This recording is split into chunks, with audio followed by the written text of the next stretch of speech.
Balik lagi di channel aku dan kali ini aku akan menceritakan sebuah cerita urban legend yang terkenal di masyarakat. Aku akan menceritakannya dengan sudut pandang orang pertama. Jadi aku mau kalian simak ceritanya sampai habis dan jangan di skip-skip. Langsung aja kita masuk ke ceritanya. Cerita ini terjadi pada teman kuliahku Jindo. Ketika ia masih muda saat ia berusia 12 tahun.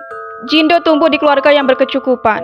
Meskipun ia tinggal di desa tapi kehidupannya terpenuhi. Cerita ini melibatkan seekor kucing hitam aneh. Pada suatu malam saat musim panas yang terik, Jindo terbangun mendengar suara tangisan seperti tangisan bayi. Ia penasaran, jadi ia mendekat ke arah jendela untuk memeriksa dari mana suara itu berasal. Karena di sekelilingnya baik ibu dan ayah mereka sudah tertidur pulas. Jindo melihat keluar jendela. Kemudian ia melihat seekor kucing hitam berdiri di atap rumah di seberang sana.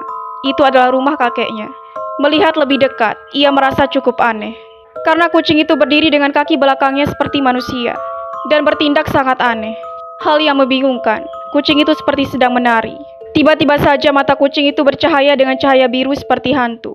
Mulutnya melolong dengan jeritan yang menyedihkan. Suaranya sangat melengking dan menakutkan. Jindo yang saat itu masih muda, ia tak tahu apa yang dilakukannya. Jadi ia hanya bisa diam dan mengintip lewat jendela. Kucing itu terus menari. Mulutnya menyemprotkan sesuatu tampak seperti dukun di film-film yang sering kita lihat. Tiba-tiba saja sebuah suara muncul di belakang Jindo. Ia berbalik dan melihat ibunya datang. Karena melihat Jindo yang masih belum tidur padahal sudah tengah malam. Setelah mendengar keluhan ibunya, Jindo kembali teringat dengan kucing hitam itu. Jadi ia kembali mencoba untuk melihat ke rumah seberang. Dan bertanya-tanya apakah kucing hitam itu masih menari atau tidak. Mungkin karena mendengar suara Jindo dan ibunya. Si kucing berhenti berdiri dengan kedua kakinya. Kemudian melirik Jindo dengan kedua mata birunya. Lalu ia melompat menjauh dan menghilang. Karena takut ibunya khawatir, Jindo segera kembali ke tempat tidurnya. Ibu Jindo juga bertanya-tanya apa yang ia lihat saat tengah malam. Keesokan paginya semua baik-baik saja. Bahkan Jindo lupa dengan apa yang ia lihat semalam. Setelah makan siang, Jindo berencana bermain dengan anak-anak tetangga. Tiba-tiba saja sesuatu menarik perhatiannya. Itu adalah kucing hitam semalam. Jindo tiba-tiba teringat dengan semua hal aneh yang ia lihat. Kucing hitam itu berbaring di dinding dan berjemur sama seperti kucing lainnya. Mendengar suaranya, kucing itu terbangun untuk melihat ke arah Jindo. Lalu berbalik ke arah lain untuk tidur lagi. Jindo punya firasat bahwa kucing itu merajuk karena ia telah mengganggunya tadi malam. Tapi ia yang masih muda tidak terlalu peduli dengan hal itu. Sampai ketika malam tiba, sesuatu yang tidak terduga terjadi. Kesedihan dialami keluarga Jindo. Kakeknya terkena stroke dan meninggal. Pada saat dia dibawa ke rumah sakit semuanya sudah terlambat. Dokter juga mengatakan bahwa kakeknya tidak lagi bisa disembuhkan. Maka dari itu ia menyuruh keluarga Jindo untuk membawanya pulang. Keluarga berkumpul untuk berpamitan kepadanya. Semua orang patah hati dan menangis. Karena kakek meninggal dengan tiba-tiba. Biasanya ia tampak sehat tanpa penyakit apapun. Tetapi ia meninggal dengan cepat. Jindo juga sangat sedih. Ia menangis terseduh-seduh. Ia hampir lupa dengan kucing hitam yang menari di atap rumah kakeknya. Tiba-tiba saja suara meong kucing menarik perhatiannya. Ada banyak orang di sekitarnya, tapi hanya ia yang menyadari suara itu. Mungkin karena mereka masih diliputi kesedihan, jadi mereka tidak terlalu mempedulikan suara itu. Tapi Jindo adalah orang yang mendengar suara itu paling jelas. Ia bergegas ke pintu kaca dan menempelkan wajahnya di sana. Ia melihat apa yang dilakukan kucing itu di jalan gelap dan berliku. Di luar ia melihat kucing itu sedang menuntun seseorang. Terlalu gelap sehingga ia tidak tahu siapa orang yang berada di belakang kucing itu. Kucing itu terus memimpin jalan dan menjerit. Ia tak tahu apa yang terjadi. Jindo berlari keluar halaman dan menyalakan lampu. Ia ingin tahu siapa yang sedang bersama kucing itu. Begitu menyalakan lampu di depan rumah, Jindo tercengang dengan apa yang ia lihat. Bayangan redup itu secara perlahan mendekat. Di bawah cahaya bulan dan cahaya lampu yang baru saja dinyalakan Jindo, ia bisa melihat dengan jelas. Itu adalah sosok seorang pria. Kucing itu masih berjalan pelan dan melihat ke belakang. Sepertinya kucing itu mendesak lelaki itu untuk berjalan lebih cepat. Mata Jindo terbelalak kaget, karena lelaki itu adalah kakeknya. Padahal ia sudah meninggal dan jasadnya masih ada di dalam rumah.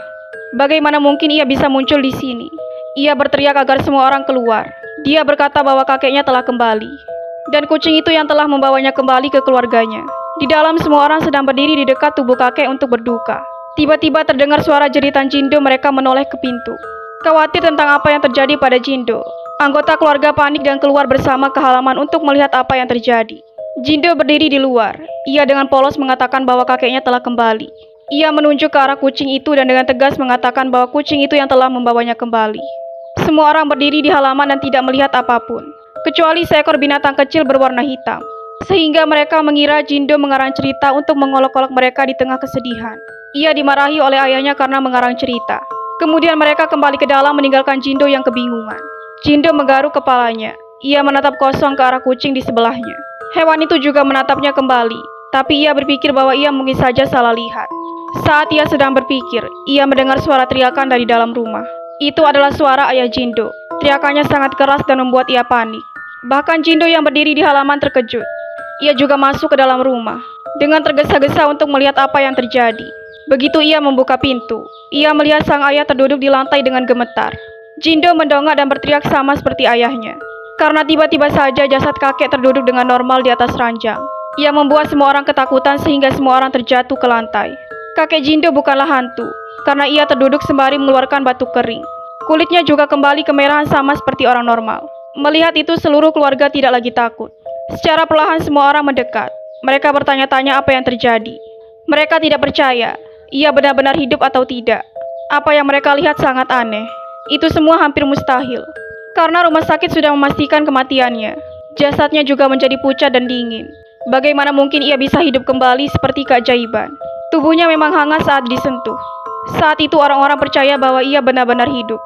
Ibu Jindo pun ikut menangis gembira. Ketika ia berhenti batuk, pertanyaan yang ia keluarkan bukanlah tentang keluarganya, tapi tentang kucing hitam. Ia berkata bahwa kucing itu telah membawanya pulang. Tidak ada yang mengerti apa yang ia bicarakan.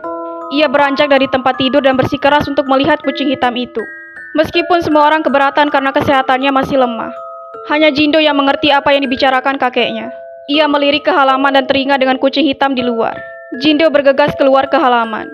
Ia mencari kucing itu di mana-mana, karena ia sadar bahwa hewan itu telah mengetahui kematian kakeknya di malam itu. Dan tarian si kucing seperti memohon untuk membantu kakeknya. Meskipun Jindo sudah berkeliling, ia tidak dapat menemukan kucing itu. Dan semenjak malam itu, ia tidak pernah melihat kucing itu lagi. Di tahun-tahun berikutnya ketika Jindo sudah beranjak dewasa, ia menyadari bahwa sosok yang ia lihat di malam itu adalah roh kakeknya. Kakeknya juga mengatakan sebelum kejadian itu, dia biasa merawat kucing liar itu bahkan untuk beberapa waktu. Dan mungkin karena kebaikannya itu, sang kucing membalasnya. Kalian mau percaya atau tidak dengan cerita ini? Itu balik lagi ke masing-masing diri kita. Tapi ambil positifnya dan jadikan pelajaran. Perbanyak kebaikan pada apapun atau siapapun. Karena kita tidak pernah tahu bahwa mereka akan membalas kebaikan kita. Sampai ketemu di video selanjutnya.